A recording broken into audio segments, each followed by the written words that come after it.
Good evening बच्चों। आज हम लोग क्लास 9th का फिजिक्स पढ़ेंगे बच्चे। फिजिक्स में जो एक्सरसाइज चल रहा है रेस्ट एंड मोशन, ठीक है। बीच में हम वीडियो नहीं डाले थे और थोड़ा सा टाइम का प्रॉब्लम हो रहा था, इसलिए चलिए ठीक है। और माइक भी नहीं था इसलिए प्रॉब्लम हो रहा था। चलिए ठीक है, देखते हैं। अब इसी में आगे पढ़ना है हम लोग को सर्कुलर मोशन। मतलब नया एक्सरसाइज नहीं है, क्योंकि आप हायर क्लास में जाओगे तो एक्सरसाइज बढ़ जाता है, अलग अलग एक्सरसाइज। सर्कुलर मोशन जो है आप आईएससी में पढ़ोगे, एक अलग चैप्टर ही हो जाता है, अलग पेपर हो जाता है उसका, ठीक है। लेकिन रेस्ट एंड मोशन में ही दिया हुआ, उसी में पढ़ना है, थोड़ा सा दे दिया है उसमें, ठीक है। तो देखते हैं आज हम लोग सर्कुलर मोशन स्टार्ट करते हैं। चलिए आइए। तो सबसे पहले हम लोग देखते हैं कि सर्कुलर मोशन होता कैसे, पहले ही देखते हैं। पहले बाबू देखो, इस सर्किल हो गया, इस टाइप का मोशन होता है, जैसे शाफ्ट हो गया, कोई फ्लाईव्हील है वो घूम रहा है, शाफ्ट हो गया, ऐसे रोटेशनल मोशन करता है, ठीक ना। वही होता है सर्कुलर मोशन, ठीक है बाबू। सर्कुलर मोशन में सबसे पहले हम आपको बता दें कि एंगल जो कोण होता है ना बाबू, कोण का मात्रक जो होता है ना वह रेडियन होता है बच्चे, ठीक है। कोण का मात्रक है रेडियन होता है, जैसे लंबाई का मात्रक मीटर होता है बाबू, ठीक ना। और द्रव्यमान का मात्रक केजी होता है मीन्स उनके सिस्टम में, ठीक है। इसी तरह से कोण का जो मात्रक होता है बच्चे रेडियन होता है, मीन्स कोण को ना रेडियन में मापा जाता है, ठीक ना। आइए देखते हैं, आगे बढ़ते हैं। सबसे पहले कि हम देखते हैं बच्चे सर्कुलर मोशन हम कहें किसको,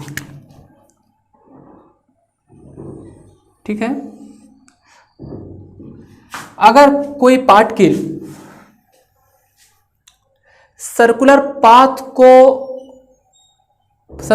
को मूव कर रहा है, सर्कुलर पाथ में मोशन कर रहा है, मतलब वृत्तीय गति, वृत्तीय पथ पर क्या कर रहे बच्चे, वह चल रहा है, ठीक ना बाबू। तो इस टाइप का जो मोशन होता है ना उसी को कहा जाता है सर्कुलर मोशन कहा जाता है, ठीक है। तो इस केस में ना, सर्कुलर मोशन के केस में जो पार्टिकल का जो वेलोसिटी होता है वह कांस्टेंट होता है, ठीक ना। उसमें परिवर्तन नहीं होता है, वह अचर रहता है, मीन्स उसका मैग्नीट्यूड सेम रहता है, समान रहता है। लेकिन उसका, उस पार्टिकल का सिर्फ और सिर्फ उसका डायरेक्शन चेंज होता है, क्योंकि हर पॉइंट पर उसका डायरेक्शन चेंज होगा, तभी वह पार्टिकल जो होगा बाबू सर्कुलर मोशन में मूव कर पाएगा। और मोशन में फिर से एक बार सुन लो, यदि कोई पार्टिकल सर्कुलर पाथ में मोशन करता है बाबू, तो इस टाइप का जो मोशन होता है बाबू उसी को कहा जाता है सर्कुलर मोशन कहा जाता है, मीन्स वृत्तीय गति कहा जाता है। अरे बाबू समझ में, ठीक है। तो वृत्तीय गति के केस में वस्तु का जो वेलोसिटी होता है बच्चे, उसका जो परिमाण होता है बाबू वह कांस्टेंट होता है, ठीक है। सिर्फ और सिर्फ अगर उसका चेंज होता है तो वह डायरेक्शन है बाबू, जो कि वह पॉइंट टू पॉइंट क्या होता है बाबू चेंज करता है, ठीक है। तो आइए सबसे पहले हम एक देखते हैं कि यहाँ लीनियर फॉर्म में हम देखे थे, एक नज़र हम देख लेते हैं लीनियर फॉर्म वाला। लीनियर केस में, in case of linear, in case of linear या लीनियर मोशन लिख देते हैं। लीनियर मोशन के केस में यानी रैखिक गति के केस में हम लोग क्या देखे थे बाबू, रैखिक गति के केस में हम लोग देखे थे कि v बराबर u plus a t, S बराबर यू टी प्लस में half a t square, v square is equal to u square plus में 2a था बाबू।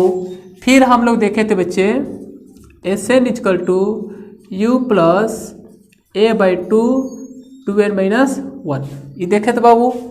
ये था बच्चे, ठीक ना, रैखिक गति में, लीनियर मोशन में, जैसे जिस सड़क में हम लोग चल रहे हैं, आ रहे हैं, जा रहे हैं, इस केस में होता है, ठीक ना बाबू। लेकिन यहाँ जो है बाबू कोई पार्टिकल जो है, मान लो कि यहाँ p पार्टिकल है, ठीक है। कुछ समय के बाद ये पार्टिकल मूव कर रहा है बच्चे, मोशन में है। कुछ समय के बाद ये पार्टिकल पहुंच गए बच्चे यहाँ पर, ठीक है। यहाँ पर पहुँच गया, कुछ समय बाद फिर पहुँच जाएगा यहाँ पर, फिर पहुँच जाएगा यहाँ पर।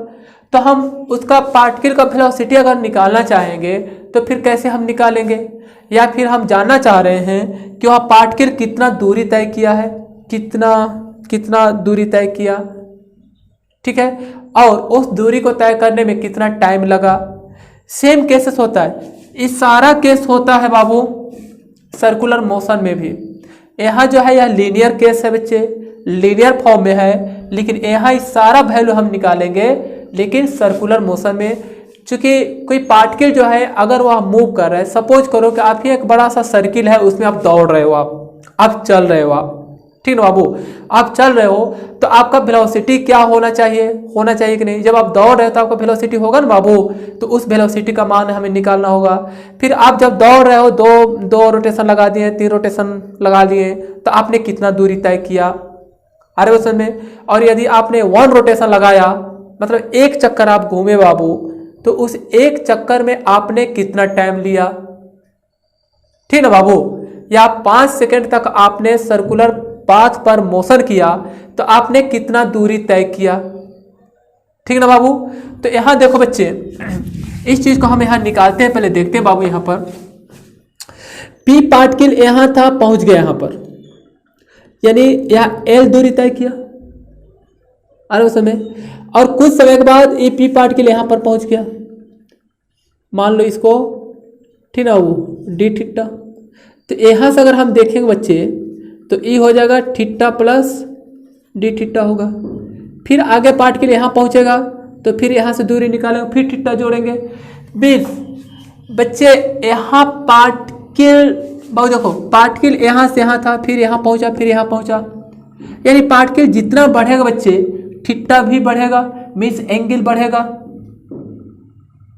अरे बस में इसका मतलब ये हुआ बच्चे, रिजल्ट हमको मिलता है कि अगर एंगल चेंज करेगा तो पार्टिकल का जो डिस्टेंस है बच्चे वो भी चेंज करेगा। एंगल बड़ा होगा, मीन्स एंगल बड़ा होगा बच्चे, ठीक ना बाबू। एंगल बड़ा होगा तो वस्तु अधिक दूरी तय करेगी। अगर एंगल छोटा होगा बाबू तो वस्तु कम दूरी तय करेगी। अरे वसन में मीन्स हम यहां आपको बताना चाह रहे हैं बाबू कि वस्तु के द्वारा तय की गई दूरी जो होता है बच्चे, वह एंगल पर डिपेंड करता है। अरे उसमें एंगल कहे तो अगर यहां थीटा मानते बच्चे तो थीटा पर डिपेंड कर रहा है। थीटा बढ़ेगा तो वस्तु द्वारा तय की गई दूरी बढ़ेगा, थीटा घटेगा तो वस्तु द्वारा तय की गई दूरी घटेगा, कमेगा। इसका मतलब जो दूरी होगा बच्चे, जो यहाँ हम s लिखते थे लीनियर फॉर्म में, वह यहाँ पर s का जो रोल करेगा बच्चे वह थीटा करेगा बाबू।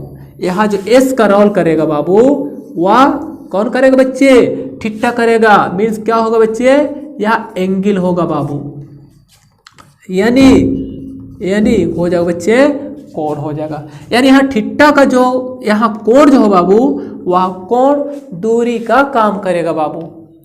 अरे बाबू समझे, ठीक ना बाबू। तो कोण जो होगा बच्चे दूरी का काम करेगा, समझ पा बाबू। तो आइए हम लोग देखते हैं, हम बात करते हैं बच्चे। अब यहां देखो कोणीय वेग, या इंग्लिश कोणीय वेग, कोणीय वेग को लिखे बच्चे एंगुलर वेलोसिटी, एंगुलर वेलोसिटी, ठीक है बाबू। जिसे हम रिप्रेजेंट करते बच्चे इसको ओमेगा बोलते हैं, ओमेगा से, ठीक है बाबू। तो अब देखो बच्चे, कोणीय वेग होता है बच्चे यदि कोई पार्टिकल टाइम के रिस्पेक्ट में जितना एंगल चेंज करता है बच्चे, अरे उस समय एंगल में परिवर्तन करता है बाबू, यानी कोण में परिवर्तन होता है बच्चे, तो उसी को कहा जाता है बाबू कोणीय वेग कहा जाता है बच्चे, ठीक ना बाबू। यानी कोणीय वेग यहां कोणीय वेग यानी एंगुलर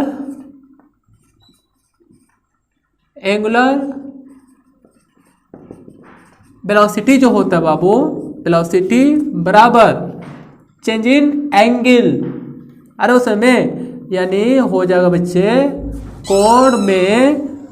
कोण में परिवर्तन बटे में समय।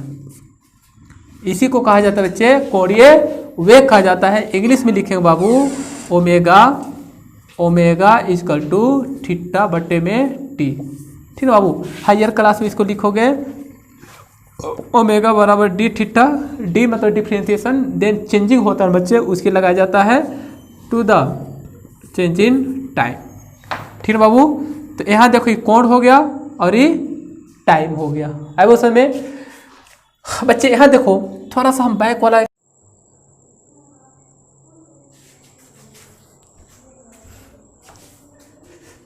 बाबू देखो तो यहाँ कोणीय वेग में हम देखें डब्लू ओमेगा बराबर ठीक ना बाबू थीटा बाई टी हो गया।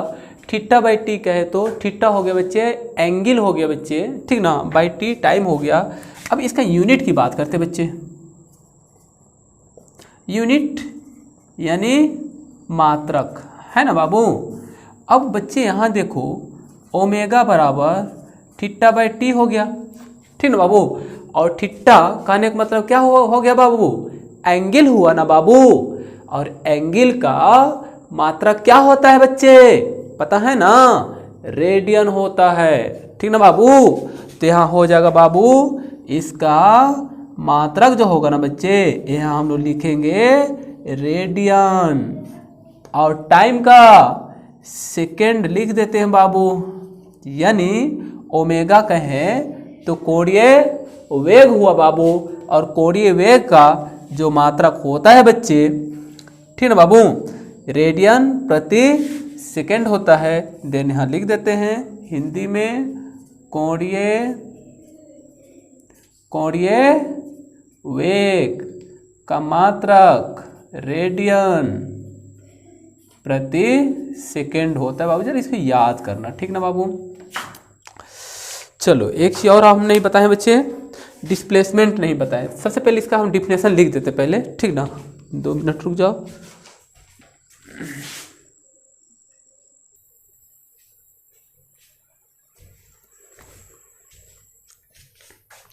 चलो देखो तो बाबू इसका जो हम बताएं उसका डिफिनेशन लिख दिए हैं, ठीक ना। जैसे वृत्तीय गति सर्कुलर मोशन का डिफिनेशन यहाँ से लिखे हैं, देखो इसका यहाँ से है, ठीक है बाबू। वृत्तीय गति सर्कुलर मोशन, जब कोई वस्तु वृत्ताकार पथ पर एक समान वेग से चलता है तथा उसके वेग में कोई परिवर्तन नहीं होती है,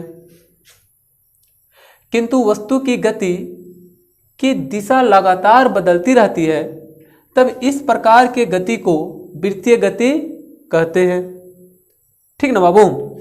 दूसरा देखो बच्चे कोणीय वेग, जब कोई वस्तु वृत्ताकार पथ पर समय के सापेक्ष कोण में परिवर्तन करता है तब उसे उस वस्तु का कोणीय वेग कहते हैं। इसे ओमेगा सूचित करते हैं, और कोणीय वेग बराबर कोण में परिवर्तन बटा समय, ठीक ना बाबू, ठीक है।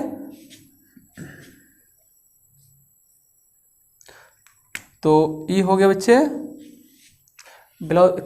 एंगुलर वेलोसिटी हो गया बाबू, और ये हो गया सर्कुलर मोशन यानी वृत्तीय गति हो गया, ठीक है बाबू। ठीक है, रहने देते हैं, फिर हम लोग मिलते हैं अगले लेक्चर में हम लोग, ठीक है बाबू। आप प्रैक्टिस कीजिए, क्योंकि एक चीज़ हम नहीं बता पाए इसमें अभी, और इसमें है एंगुलर डिस्प्लेसमेंट। पहले हमें एंगुलर डिस्प्लेसमेंट बताना चाहिए था, इसके एंगुलर वेलोसिटी से पहले दिमाग से उतर गया, ठीक, उसको बताते हैं अगले लेक्चर में, ठीक ना बाबू। ओके, ठीक है, थैंक यू।